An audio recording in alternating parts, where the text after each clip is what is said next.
So good afternoon, everyone, and thank you for coming to our board bootcamp session. Today, our aim is to get your board on board and to set your nonprofit organization up for success.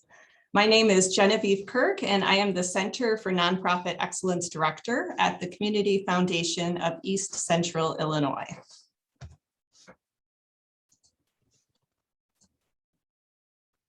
So just a few housekeeping notes for today.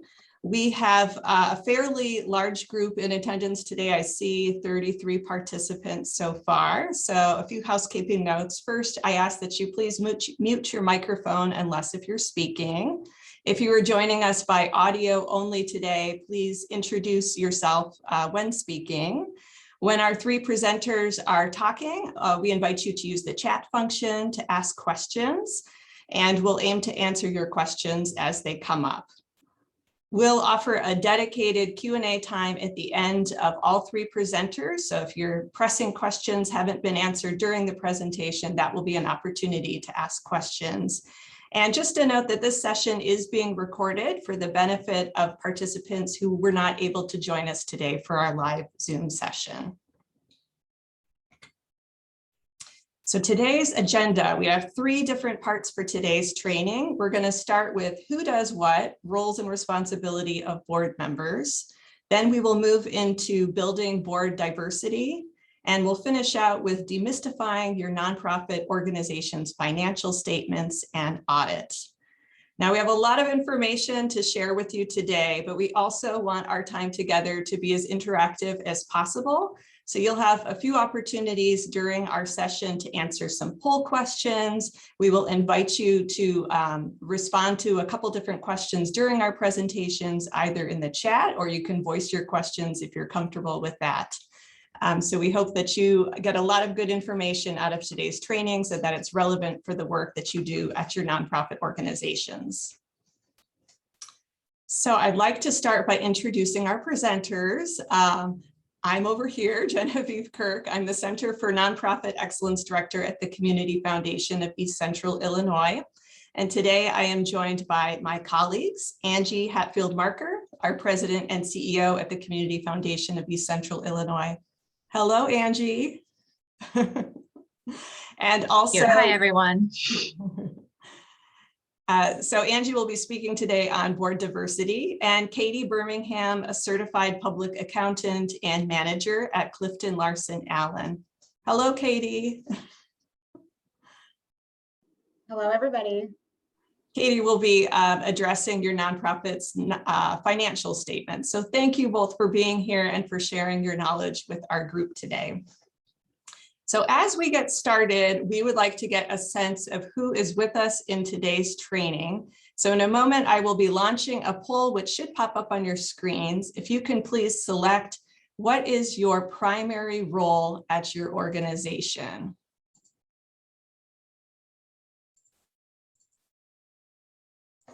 Okay, so your response options would be, are you a board chair? Are you a board member?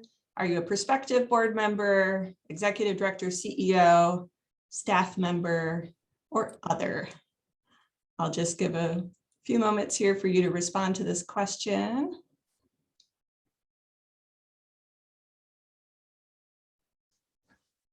Okay, I'm going to go ahead and close out the poll. Looks like I've got most responses in. Thank you. Great, let me share these results back with you. So we've got a lot of board members here today, about 30%, 36% of our attendees, and then also some board chairs. So great, welcome. And then after that, I see a lot of executive directors and CEOs. Thank you for joining us today, staff members and prospective board members as well. I know we have a couple folks observing from the University of Illinois. We welcome you. Thank you all for being here and for spending this time with us today.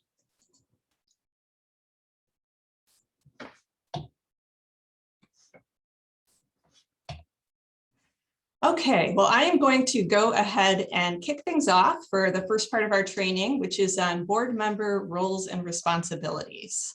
So why are we starting with this particular topic? Well, I know that it sounds pretty basic, but one of the fundamental challenges that far too many board members and boards have is they don't have a really strong understanding of their roles and responsibilities.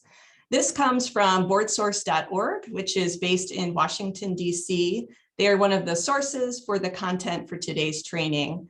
And in a recent report, they note that many organizations and boards are doing well in terms of their fundamental board responsibilities. So things like understanding your organization's mission statement and providing financial oversight. But a lot of board members struggle with external responsibilities. And by that, I mean things like fundraising, advocacy, community building, and outreach. So whether you are here today as a new board member, maybe just starting your first term, or if you've been serving on the board for a number of years, maybe you're even the board chair, my goal for you today is to help you better understand your roles and responsibilities so that your organization can be as successful as possible in carrying out its mission. So I want to start with a question, and I invite your participation on this. What makes a good board member, in your opinion? So what are the attributes that we're looking for in good board members? I invite you to type your response to that question in the chat. My colleague Angie is monitoring that. Or you can voice your response if you'd like. Anyone care to share? What do you think makes a good board member?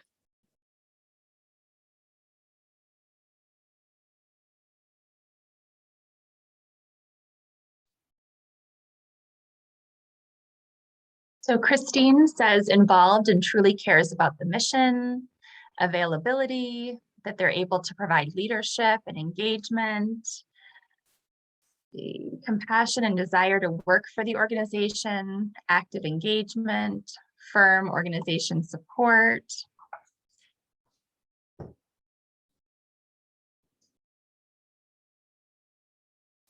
Think in the best interests of the organization's mission, know why you're there, being passionate about the organization on which you're a board member. Good Excellent. listener. Yeah.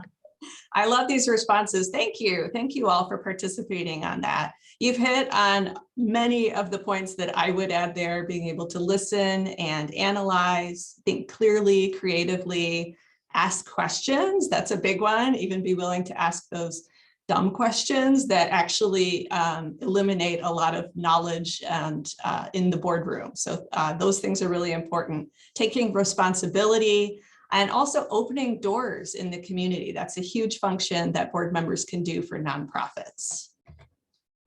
So if I had to categorize primary responsibilities of the board, I'd put them in 3 different pots. The first pot being to establish the direction of the organization. The second one being to ensure that your nonprofit has the resources that it needs to carry out its mission effectively. And that third pot is on providing oversight, so governance and ensuring accountability. So I'd like to talk about these in a bit more detail.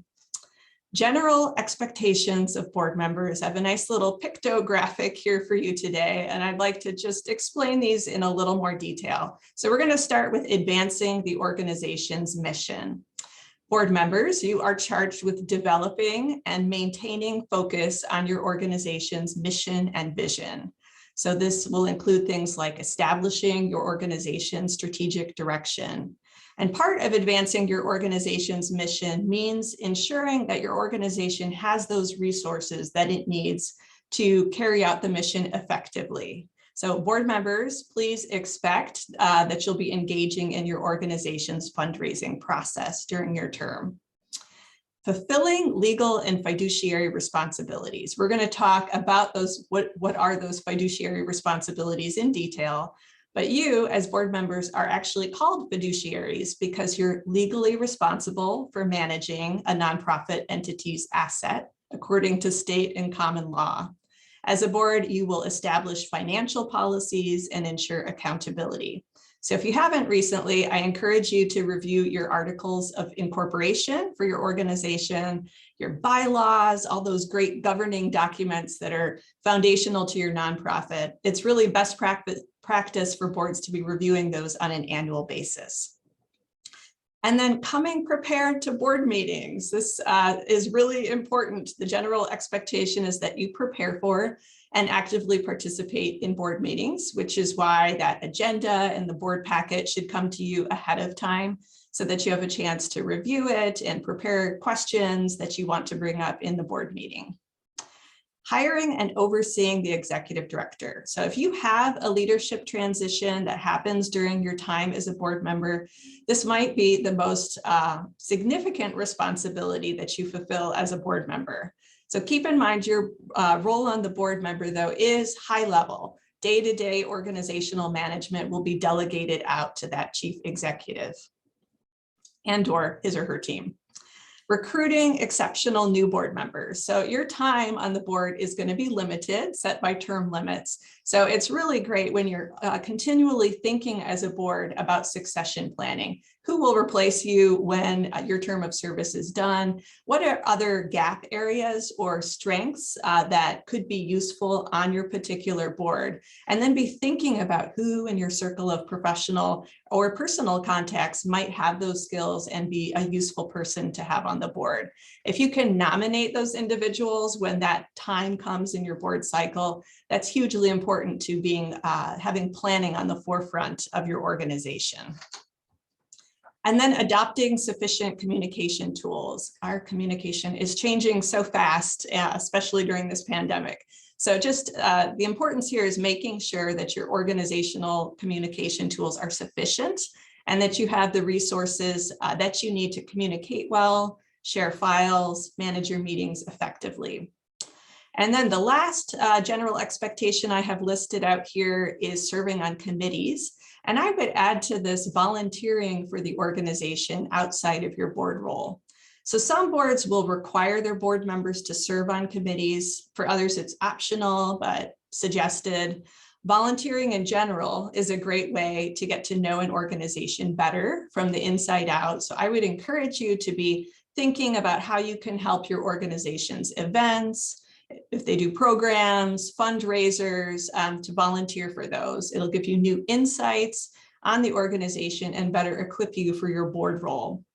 And be aware that as a board member, you are essentially an ambassador of the organization in the community. And that's hugely important whether the organization is small or big, because you can exponentially increase your organization's public outreach and awareness. So as a board member, hopefully you're able to rattle off your organization's mission statement and key programs using similar language to what the nonprofit staff members are using. And I would say if you don't feel comfortable with that, I encourage you to practice and ideally build this into your board orientation or maybe do a refresher on this during one of your regular board meetings. So typical nonprofit organization chart. Oftentimes new board members aren't completely clear on who is it who does what in this nonprofit organization. Is that the board's job or is that the executive director's job? Who's ultimately in charge? That's a great question. And I'm showing you this organization chart to explain the reporting relationship between these different roles. So the board of directors I have at the top of this org chart. And that's because board members are the legally responsible fiduciaries ensuring the organization's assets and operations are used properly and for those nonprofit purposes. So reporting to the board is the executive director or CEO. The board hires and sets the compensation of the executive director and CEO who is charged with carrying out those day-to-day operations of the organization.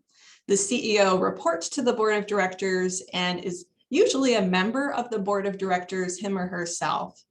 At the Community Foundation, our bylaws state, and I quote, "The president and CEO shall serve at the pleasure of the board of trustees and shall attend the board of trustees meetings, but shall have no vote." So the CEO, executive director, participates and reports out at those monthly board meetings, but is not a voting member of the board, him or herself. As board members, you're charged with supporting and evaluating the chief executive. You'll want to ensure that your chief executive has the moral and professional support that they need to further the goals of the organization. And you should be evaluating your chief executive's performance generally on an annual basis. Now, if budget allows, your CEO or executive director may have funds to employ some additional staff members to carry out business functions. And oftentimes, and perhaps in smaller organizations, volunteers are used to carry out some of those business functions as well. Now, I do want to give a disclaimer here that org charts can be a useful visual, but one drawback of this particular org chart is that it shows these relationships in a really top-down manner. And I think a better way to characterize the ideal board executive director relationship is what I call a constructive partnership. So let me talk about what a constructive partnership means. And I quote, "Exceptional boards govern in constructive partnership with the chief executive, recognizing that the effectiveness of the board and chief executive are interdependent. They build this partnership through trust, candor, respect, and honest communication." That comes from Board Source, and I think that really summarizes the ideal relationship that we would see between a CEO and board of directors. So why does this relationship matter? Well, it's huge. This interaction between your CEO and your board, it sets the tone for the entire organization. A board who trusts the CEO is going to feel less need to assert authority, and a CEO who in turn trusts the board won't feel the need to keep the board in the dark or at arm's length, maybe only sharing those positive highlights. It's a relationship built on effective teamwork, and when it is this constructive partnership, it offers energy, productivity, links to networks, access to information, improved decision-making. So I want to now just kind of delineate who does what. Is this the work of the board chair, or is this the executive director?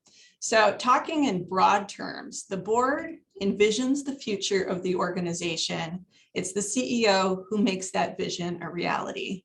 The board provides oversight. The CEO handles implementation. So your board chair is generally serving in a volunteer capacity, different than your CEO executive director, who's usually on payroll. Your board chair has that really high level decision making. The CEO is that on the ground day-to-day operations. Your board chair is serving for a limited time, so dictated by your term limits. And ideally, your CEO is going to be around for a lot longer and provide that longevity and service to the organization. Your board chair and you as board members are legally responsible for your organization's compliance. The CEO manages the day-to-day financial transaction and money matters. So next, I'm going to break down these responsibilities of board members and how this differs from board and CEO in 4 key areas. So mission, money, programs, and people. Starting with mission. So the executive director, CEO, will work with the board to develop mission, vision, and values. The board's work is to look at those, review them, and then ultimately approve the mission, vision, values. Your CEO executive director will develop an annual implementation plan. Sometimes this is called a work plan. Your board will review that and ultimately approve it, and ensuring that there's consistency with the overall strategic plan for the organization. The board ensures legal and ethical integrity, maintains accountability, is aware of key risks and how to mitigate those. Now, when it comes to money matters, the annual budget is developed and established by the executive director. Usually this happens as a partnership with your treasurer who's on the board. The budget is drafted and presented to the board of directors, who will then discuss and approve the annual budget. The executive director will also work with the board to develop financial policies and internal controls, but it's the board who ultimately has the final say on approving those. The board hires the financial auditor. Your executive director will respond to auditor findings, usually on an annual basis. Your board will review financial indicators, see where adjustments need to be made once the executive director has presented those monthly reports. The board also will approve investment policies. The executive director complies with those.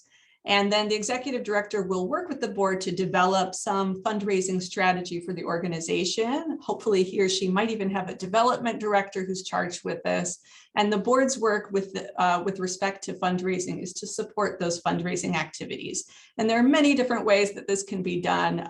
Sometimes asking contacts to provide a donation. Sometimes it's engaging in writing thank you notes to donors. There are many different ways to support your organization's fundraising activities. With programs, it's pretty simple. The executive director, CEO will develop and implement programs, providing evidence of their effectiveness. The board is basically monitoring that through monthly reports and ensuring that programs are achieving their objectives. And then in terms of people, staffing, we've talked about how the board will hire and evaluate the executive director. All other positions within a nonprofit are generally hired out by the executive director or CEO. That individual will also set compensation and benefits for employees. It's the board who approves those personnel policies and reviews salary information. And then I added here that the board also will draft grievance, whistleblower policies. Hopefully we'll have a conflict of interest policy on hand as well for the board to sign off on, as well as all key staff once they're hired. Okay, last part of my training that I wanted to present to you today is a little legalese on the 3 fiduciary duties of board members. So nonprofit board members have the legal responsibility to meet 3 duties: the duty of care, the duty of loyalty, and the duty of obedience. So legally speaking, you who are board members must meet these certain standards of conduct and attention as you carry out your responsibilities to the organization. So I'm going to break it down for you. What does this mean? So starting with the duty of care, essentially it's that you exercise care in your relationship with the nonprofit organization. You have a legal responsibility to participate actively in making decisions on behalf of the organization and exercising care or your best judgment in doing so. So best practice here is basically to attend those board meetings regularly, showing independent judgment, being informed about organizational activities, making sure that you're relying on trustworthy information with respect to decision making, delegating to responsible individuals, and following up as needed. With the duty of loyalty, the bottom line here is that your loyalty or your allegiance is first to the nonprofit organization and not to yourself personally or professionally. So each board member must put their own interests ahead of personal or professional interests when acting on behalf of the organization in a decision-making capacity. So key things here are avoiding conflict of interest in fact and appearance. And the most common breaches here for nonprofits would be things like taking personal advantage of information obtained through your the information that you hear about in board meetings or in the board packet, or use of organization property or assets for personal gain. And the last one is the duty of obedience. Board members bear the legal responsibility of ensuring that the organization applies with the applicable federal, state, local laws and adheres to its mission. So what is the central mission or purpose for which the organization was created? This is spelled out in your articles of incorporation and bylaws. You are charged with that duty of making sure that the organization is faithful to that. This is important because donors and vendors, when they are making a gift to the organization, they're under the understanding that the funds will go towards this particular charitable purpose. And by exercising the duty of obedience as board members, you are ensuring their public trust that the funds are spent in that way. So if you are like me and you've just heard all of this information, that's a ton of responsibilities and a lot of duties as well. And that is right. Serving on a nonprofit board is an important task, and it carries a lot of responsibility with it. I want to assure you, though, that nonprofit organizations have a responsibility to you as board members as well. Best practices would be for nonprofits to get to know you as much as possible and to share as much about the work that they're doing with you as board members. Some simple ways they can do this: providing a tour of their facility, offering one-on-one meetings with the CEO or key executive staff, sharing a brief history of the organization with you, making sure that you have documents such as the current strategic plan, financials and budget practices, sharing bylaws, organizational structure, making sure that you're clear on what is the expectation they have of you with respect to fundraising and time. And then last, I would encourage all boards to do an evaluation of themselves at some point during the board cycle. How well are you doing as a board? Open up a discussion about that and see if you can come up with ways to improve how your board is running, or are there tweaks that you want to make in how you're working together as a board? So a strong board is essential. The years that I've spent working in the nonprofit sector have shown me #1 marker of a successful nonprofit organization relies on the strength of its board. A strong board is going to ensure that hiring policies are sound, proper financial management is in place. This builds and enhances the public trust. And I just encourage you as board members to pay attention to what the organization is doing. You carry a lot of responsibility and duty in your work. We thank you for that. We need good board members in our nonprofit community. So hopefully this has helped delineate some of your roles and responsibilities a bit more. I'm going to just invite you to briefly ask if there are any questions that I can help answer at this point in time.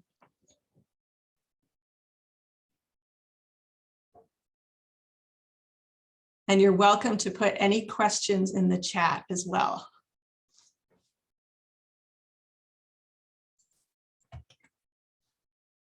Genevieve, will you be sharing your slides? It's a lot of information to digest. It is a lot of information. And yes, thank you for asking that question. I will, following this session today, share slides from all 3 of our presenters. I'm also putting in the chat for you today. It's a simple 1-page checklist, which comes from BoardSource on roles and responsibilities. If you want to share this with your board members, this is a great reference tool. Okay, well, with that, I'd like to say thank you for hearing about roles and responsibilities, and I am going to hand it off to Angie for her portion of today. Thank you.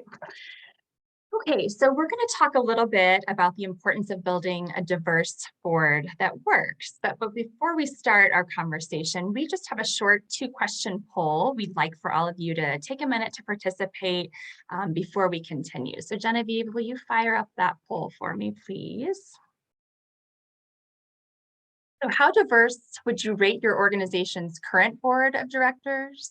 And do you believe your board needs to seek more candidates with diverse skills and perspective?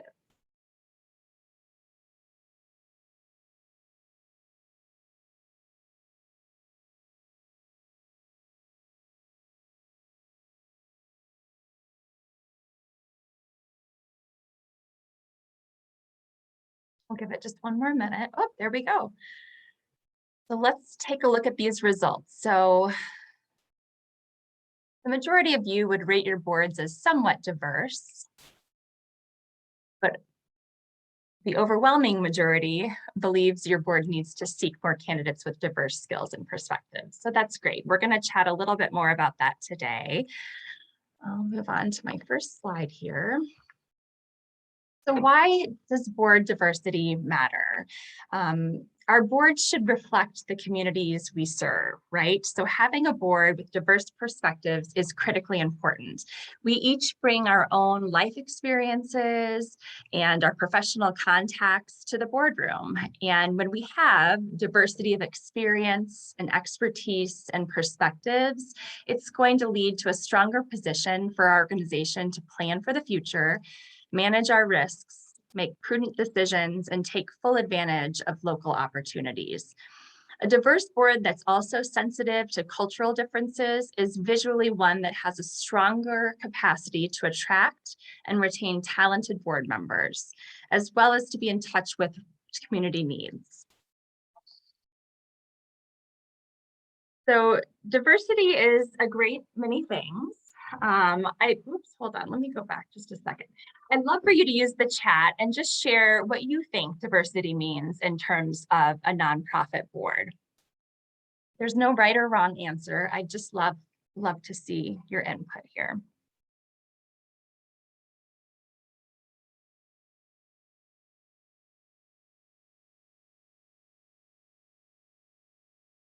Genevieve, do you want to read those to me here? Yes, thank you for those who are responding to the question of what is diversity to you? I see a variety of lived experiences, a wide variety of experience and backgrounds, professional backgrounds. Anyone else care to comment? What does diversity mean to you?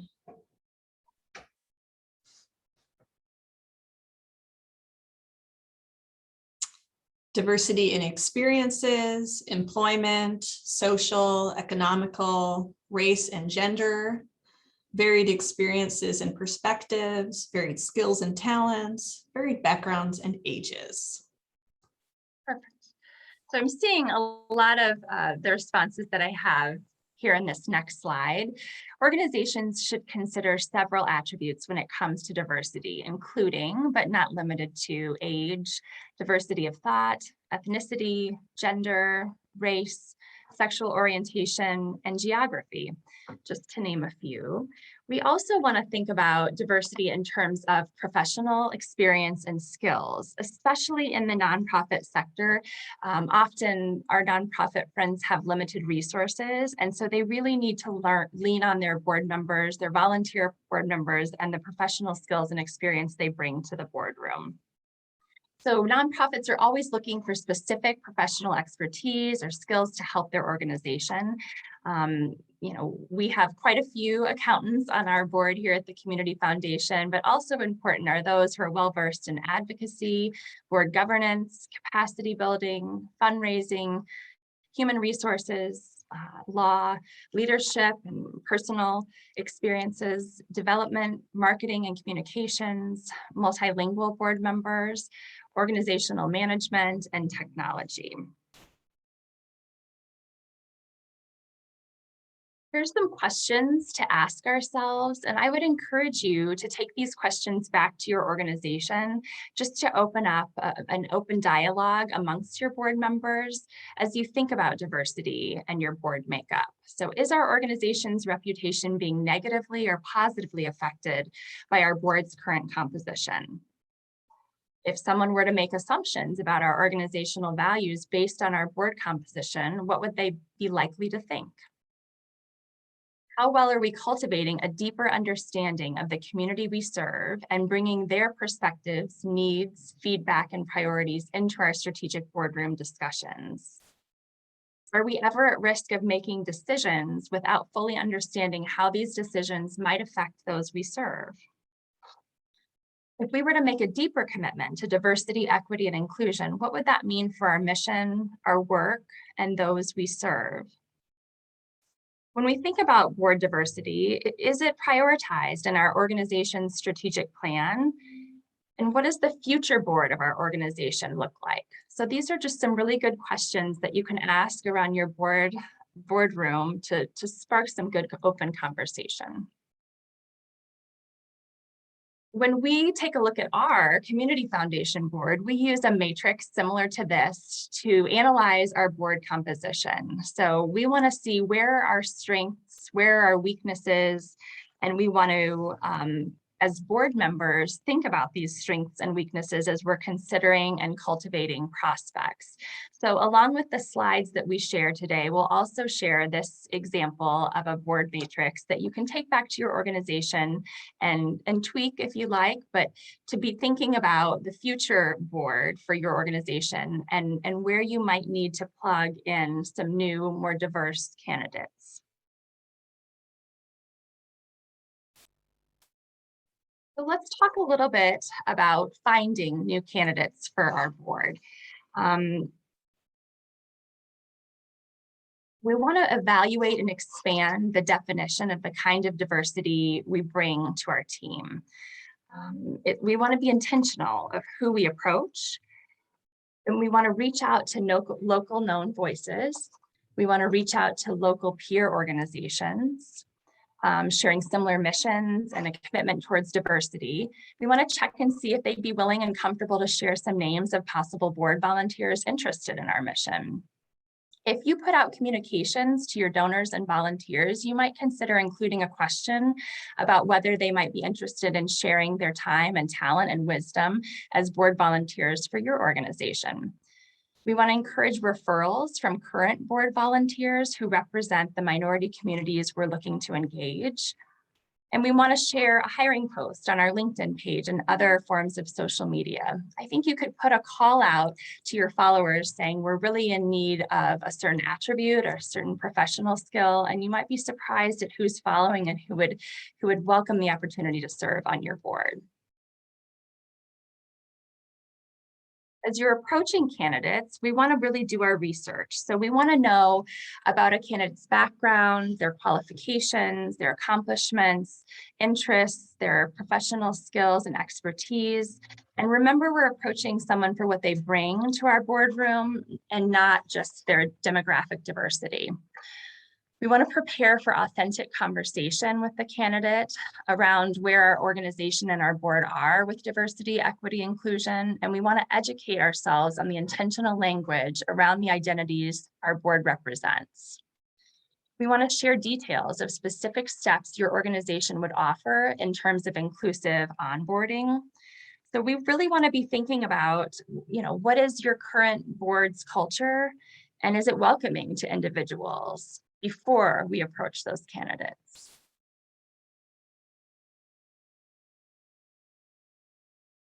And as we're thinking about integrating new board members, again, we want to consider our current board culture.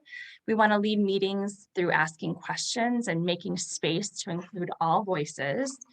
We don't want to assume our role as an ally. It's okay to admit that we don't have all the answers, but we're committed to the long-term effort. And then regularly ask questions like, what do I need to know? Or how can I help? And what can we do together?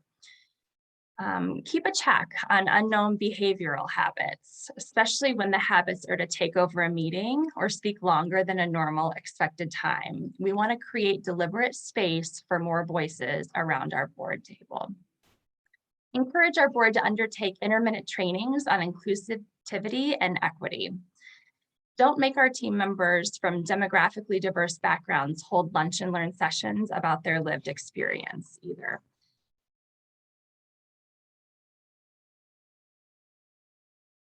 A diverse board that works has better access to resources, a better response to external influences, offers better decision-making for the organization, and is better to avoid becoming stagnant. Questions about any of that?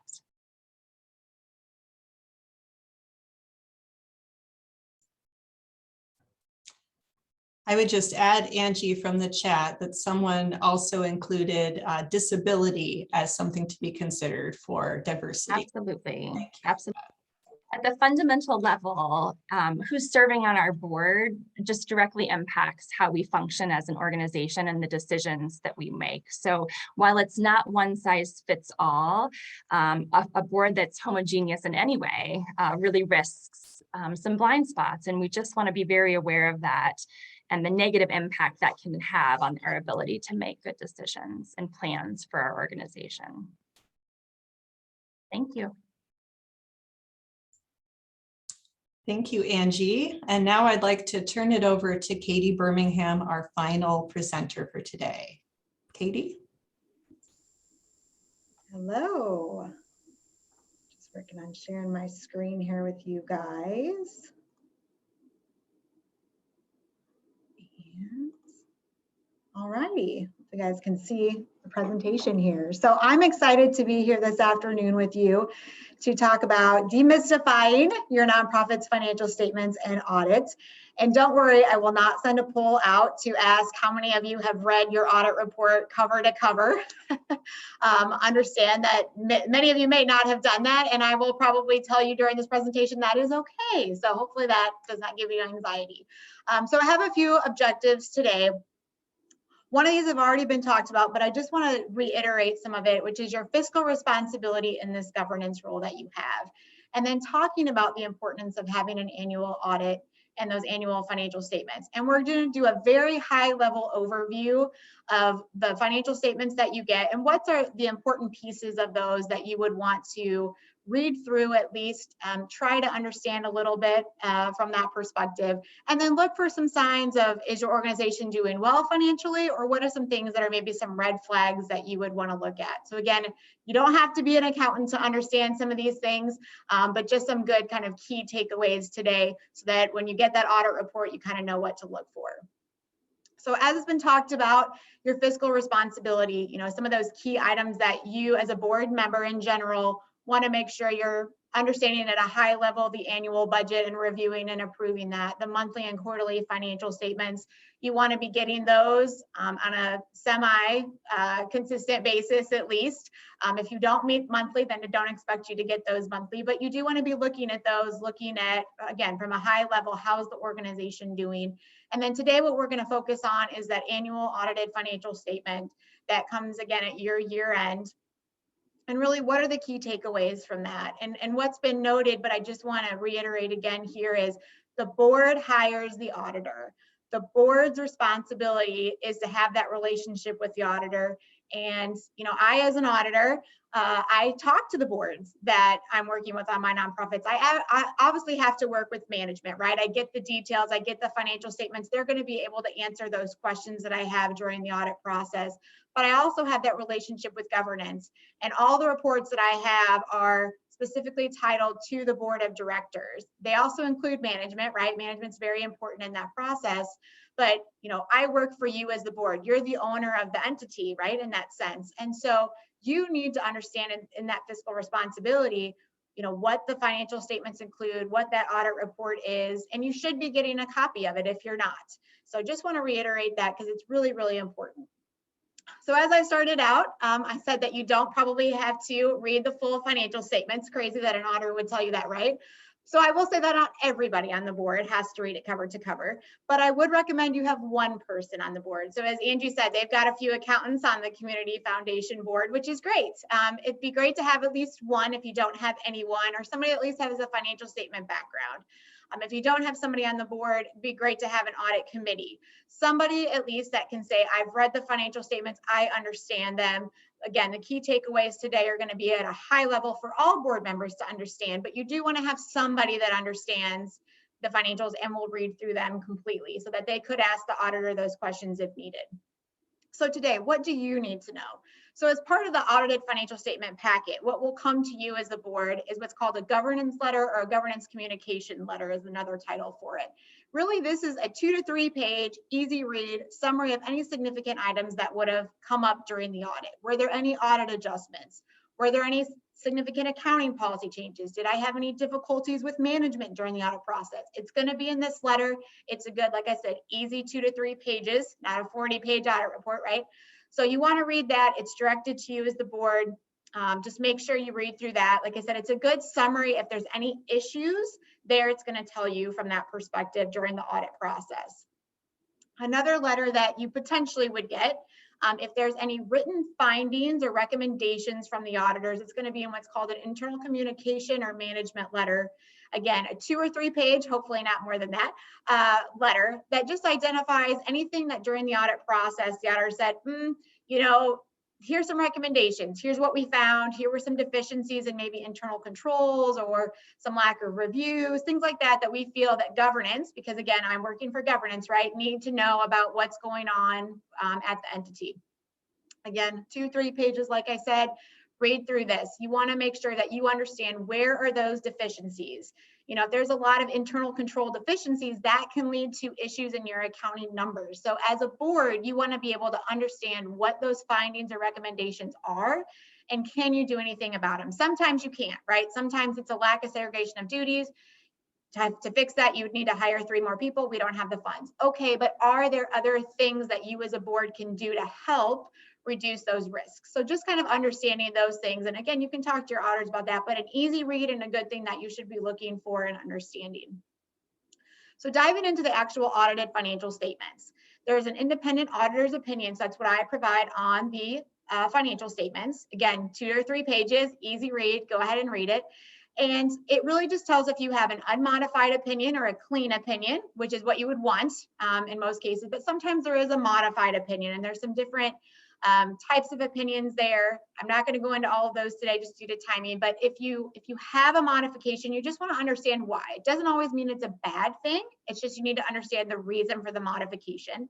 And then sometimes there's an emphasis of matter paragraph in there that maybe says the prior year financial statements were restated for a certain reason, or there was a new significant accounting policy change, something like that, that again is kind of a red flag to the reader, or just kind of a note to the reader of this is what's going on as we're, as you start to read through the financial statement. So again, 2 or 3 pages, easy read, but again, this is the auditor's opinion on the financial statement. So I would definitely recommend you read through that. And then looking at your audited financial statements, the first, real balance sheet or statement that you're going to see is your balance sheet or your statement of net position. So your assets, what the entity owns, you want to be greater than what you owe, the liabilities to other. And then really that net asset category is, I kind of like to say, the health of the organization. Your income or expense from the prior year are going to run into your net assets. So again, you just, from a high level, look at those total assets compared to liabilities. If your liabilities are growing and your assets aren't, that's something that you want to be looking for. What can we do to kind of change that? Are we entering into too much debt that we just can't take on? And also looking at those net assets. Sometimes the net assets have restrictions, right? Because you get contributions in one year from an individual or an entity, for example, and you don't spend all of that, but it was restricted for a certain purpose of your entity that rolls into the next year. And so sometimes you can use your funds or that net asset balance for general operating activities or kind of a without donor restrictions. But in some cases, a lot of those are restricted for a purpose. And so then you can only use those for a purpose, not for a general operating activity. So you just kind of want to make sure you're seeing what's going on there. When you dive into the income statement or the statement of activities, this is showing your revenues and expenses of the entity. Look at those revenue sources. Are they diversified? If you have one line that says fundraising activity and that's all the money that you get and you have one fundraiser, what happens when an event like COVID happens and you don't have a fundraiser anymore? Could that affect your entity? Will that affect your entity? Is there a way to diversify those funds? So looking at where you're getting revenues from, how that impacts the entity, it's important, right? Should we be diversifying? Maybe we shouldn't. But are there opportunities to do that? But things like that would be at a high level what you'd be wanting to look at in your income statement. And obviously we all get excited for a net income during a year, right? But sometimes you do have a net loss due to the timing of, again, if you get a contribution in one year, but you don't spend the money to the next year, sometimes you could have a net loss. That's okay, right? To have a net loss if you understand why. Now, if you have consistent net losses year over year, that's probably an issue. But again, something to know, something to understand, something to look for. Why? Asking that question again at a high level, understanding what's going on with your organization. The statement of cash flows, easy read, which is nice. It really just gives a summary of what happened to your cash during the year. So you have general operating activities, the normal things you have going on. If you have investments, you've got investing activities, financing, if you have some debt going on. It's a nice read of where your cash went during the year. In general operations, most of it's going to go there, right? But if all of a sudden you see that there's $25,000 of equipment purchased and you're going, we don't have any equipment, that's probably a red flag, right? So it's a good way to see, where did our cash go? Does that make sense to us as an entity? What's going on with our cash flow? Again, if your cash is just decreasing every year, maybe you have an issue with that. Maybe you have a cash flow issue, but again, not always. Maybe just use more cash this year than last year for certain purposes. So again, just something to be looking at, understanding where your cash is going. The statement of functional expenses, this really details the expenses of the organization, and don't get caught up on those percentages in the graph, as I'll explain more, but don't get hung up on that. But you basically have 3 categories: program services, the mission of the organization, right? That's where we want as many dollars to go to. That's what the organization's there for. That's where people want to contribute their money for. Let's put as many dollars to there and spend the money so we're working on that mission. That's great. But you have to have management in general to support that. And of course, you want to fundraise for your entities. So you're probably going to have fundraising activities as well. So you want your larger piece of the pie to be the program service expenses. but you're going to have management in general, you're going to have fundraising. You just don't want it to flip flop, right? You don't want that management in general and fundraising to be 90% or 80% instead of your program, right? Because you want those dollars to be going to the mission of the organization. So just something to look at when you look at those percentages. You know, probably in the 70 to 80% range is really a good range for those program services. 90, I don't think I've seen in my over 12 years of auditing nonprofits. I don't think I've seen quite 90%, but that'd be pretty good. But it just doesn't happen a lot of times because you've got those management in general and fundraising activities that occur that need to occur. And if they don't, then obviously the program isn't, or the mission isn't probably happening. But again, there's also a lot of detail in the statement of functional expense. Don't get caught up in that if you're not an accountant. Just kind of look at the percentages at a high level. Where is our money going? Does that make sense for our entity? And then the last piece of the financial statements are what's called the footnotes. The biggest piece of that is your summary of significant accounting policies. Usually that's a note 1 or a note 2. This will not change much year to year unless, kind of like I noted earlier in the presentation, in the governance letter, we'll tell you if there were any significant accounting policy changes. So if you do have any, we'll tell you, then you can reread it, but maybe read it once just to kind of see what's in there, but not something you'd have to read every single year if you didn't want to. And then really all the footnotes do are support the balance sheet and the income statement. If you have investments and you want to understand what types of investments you guys have, that would be in the footnotes. What's included in your property and equipment? Did you get some endowments during the year? Do you have any bequests out there? That kind of information is going to be in the footnotes to support those. So again, you can read it, probably don't have to always read it, but a good idea to kind of read through how your entity is doing. So hopefully that, you know, made you feel a little bit better that I did not tell everybody here that you better go read all those financial statements cover to cover. But hopefully you do understand a little bit more of your responsibility. And I, as an auditor, do look to the board. I talk to the board for every single audit that I do. In most cases, I'm talking to a board president or chair or a board treasurer, just to make sure that, again, from the audit standpoint, I'm focusing on year end. And I can't look at everything, right? I wish I could, but then I drive management crazy. So I ask their opinion. Do they have any issues? Do they have any risks that they see? Are they reviewing the monthly financial reports? If they're not, to me, that would be an issue. Is it an internal control deficiency? You know, really the board's role is to be looking at that. Again, not everybody has to understand everything, but somebody's got to understand and be able to ask management those questions. That's a good thing. You know, management needs to be asked some questions sometimes to make sure things are right, because errors can occur, right? So just want to make sure that you feel engaged in that process. Make sure you know you can ask your auditors questions. They want to know that you're engaged in the process. We enjoy working, you know, with nonprofit boards and making sure that every dollar as much as possible can go to that mission. That's what we all want, right? And so for that to happen, hopefully you're having a good audit that goes well with no findings or recommendations, and you know your entity's in good shape. So thank you guys for your time today. And I'm happy to answer any questions that you guys have.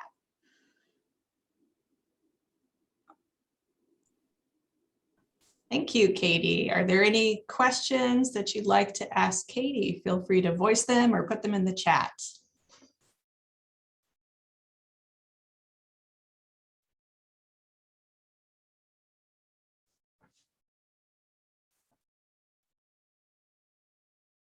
Okay, well, I am not hearing any questions specific to Katie. I would like, as I mentioned earlier, going a little off script here now, but I have found when we have a group this big, sometimes people don't want to ask questions. So what I'd love for us to do, since the intent is for this to be interactive, I'm going to open up 7 breakout rooms so that you have a chance to, in groups of 5 or 6, just talk over these couple of points here. If there's one key takeaway that you learned from the presentation today, what was that one thing that you'll take along with you back to your nonprofit? Or is there one question that you still have about your board that you didn't get answered? I would love if you have a chance to share on these questions. This seminar is scheduled until 1:15 p.m. We'll likely wrap up before then, but I'm going to go ahead and open up these breakout rooms. Hey, Genevieve, really quickly, Ricardo asked, besides the auditor's report, what are some documents to see to make sure board oversight is good? Thank you. Yes, and as I mentioned, so that governance communication letter, that internal control communication letter, those are separate from the auditor's reports, the specific audited financial statements. But again, looking at those monthly financial statements, looking at the annual budgets, you know, those are really good things just to know that kind of you're getting the information that you would need. Other than that, from a third party, if you don't have an audit, it would be a review or some other type of third party review or agreed upon procedure or something like that if you don't have an audit. Hopefully that answers that question.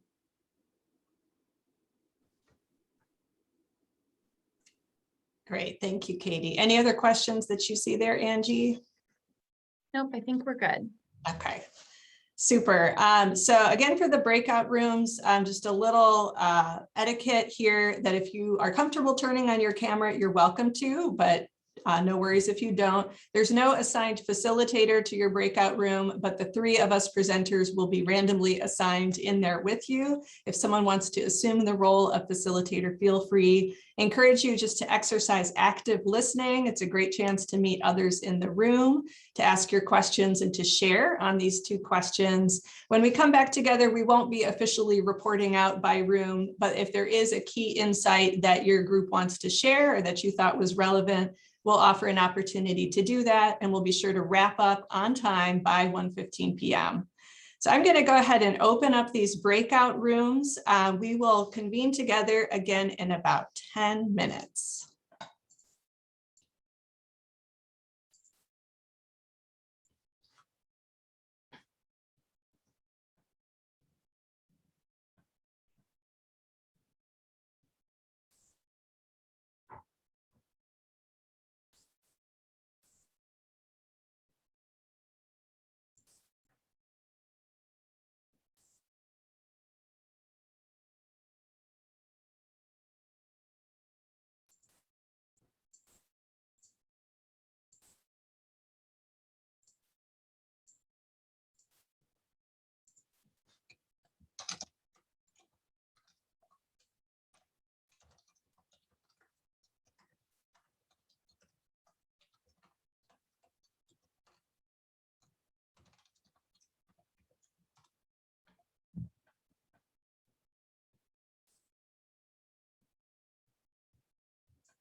And we finally got that out to our own account and everything like that, because we were just starting up and trying to figure out what, when, where, why. And I'm just a new member of the board. I used to just be a volunteer. So I think for me, my one takeaway is really tackling those financial things and making sure that the people that are responsible for that to maybe, maybe every quarter have a little report saying exactly what we spent, what we got in, that way.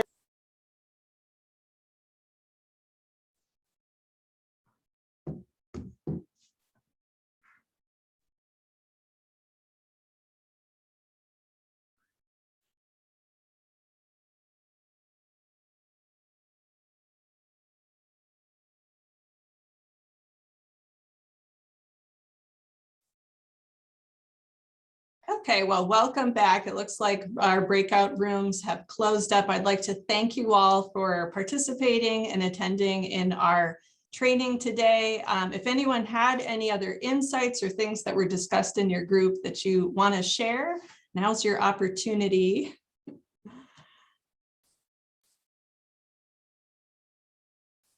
And the other thing that I will offer is that after hello, now I see a bunch of other people on the call. So welcome. Welcome back from your breakout rooms. I hope you enjoyed some of the smaller group discussion. Any insights or thoughts that you discussed in your rooms that you think would be helpful to share with this larger group? Feel free to chime in now if you'd like.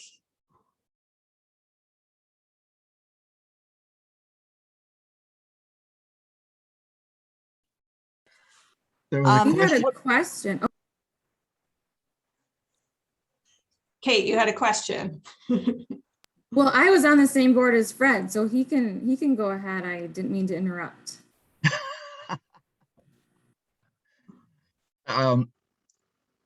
What came up in our discussion about board diversity was an idea that I'd never thought of before, and that is whether it would be appropriate or effective to ask members of boards that are diverse for contacts into communities that our boards may not have contact with. I mean, in Grand Prairie Friends, as I was saying in the breakout room, we are a member organization and our board is actually pretty reflective of our membership. The fact of the matter is that we don't have very many minority members in our organization. I mean, anybody can join, but that's just the fact of the matter. And so when we talk to our members, we don't have an entree into communities of minority members who may be interested in nature and in the outdoors, and we're just not aware of them. So the question was, could we go to an organization like Kate's? She says they have a very diverse board. Could we go to them and say, can you connect us with people who might be interested in our case, in the outdoors, so we can increase the diversity of our board? Yes. Absolutely. Yes. I think it's important to reach out to other local organizations who are prioritizing diversity on their boards. And I think they would welcome that. Absolutely. And Libby, not to put you on the spot, but it looked like maybe you had unmuted. Is there anything you cared to share?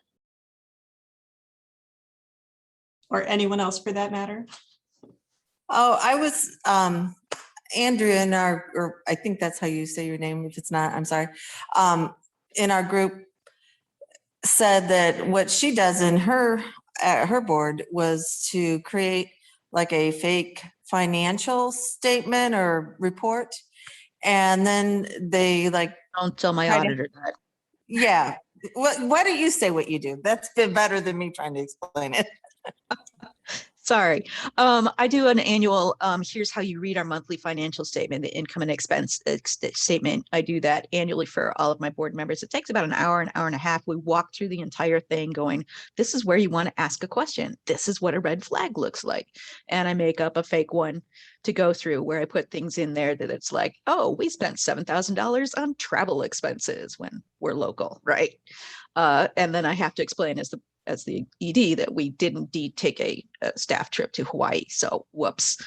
So I put things like that in there, and it makes it really easy for people to answer questions later or ask questions later. They feel more comfortable about asking questions, because sometimes when those financials come up in the middle of a board meeting, you're just like, I'm not sure what to ask, and let's just approve it and get it out of the way. That's awesome, Andrea. I think as board members to go back and request that of your CEOs or your executive directors as maybe a board strategic moment or educational session, that would be welcomed. And I think that's a great idea. I love that idea. Great idea. Yeah, so that could be perhaps an ongoing board training moment that could be offered. Well, it's almost time to close out, but any final question or thought that came out of your breakout room discussions? Well, this conversation is to be continued at the Community Foundation of East Central Illinois. This work falls under our Center for Nonprofit Excellence. And in 2022, we intend to offer a longer, fleshed out quarterly board boot camp series where we're going to hone in on additional topics that are of interest to you, as well as expand on some of the content that we learned today. So stay tuned for that. For those of you who are executive directors, we offer an executive director leadership network that meets once a month. We're currently doing it on Zoom, and we'll reassess that in the coming year. But it's a great forum to share strategies and talk with each other, offer support, and learn best practices. So if you're interested in that, or if your executive director might be or might not be aware of that, feel free to have them email me. I'm going to put my email in the chat right now. And I would invite their participation. That would be great.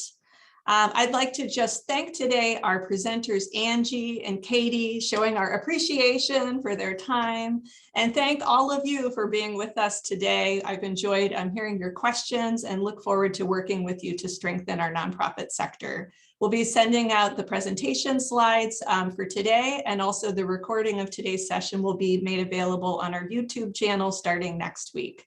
So thank you all for being here today. Hope you have a great rest of this wet day today. I enjoyed our time in Zoom land together with you. Have a great day. Thank you.